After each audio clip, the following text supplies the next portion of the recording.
Ayan ang ating buttercream.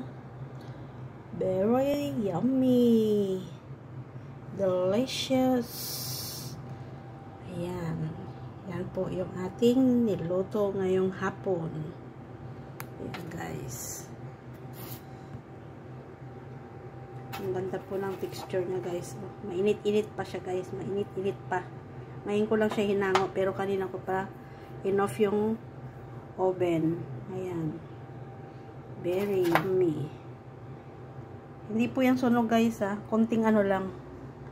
Yan ang gusto ko. Kasi tinikman ko na siya kanina. Crunchy siya konti. Ayan. Yan pong gusto ko. Ayoko po yung malambot na cookies. Ayan. Thank you so much guys. Ayan. Kuha na kayo sa mga merienda. Let's have coffee. Thank you for watching. God bless everyone.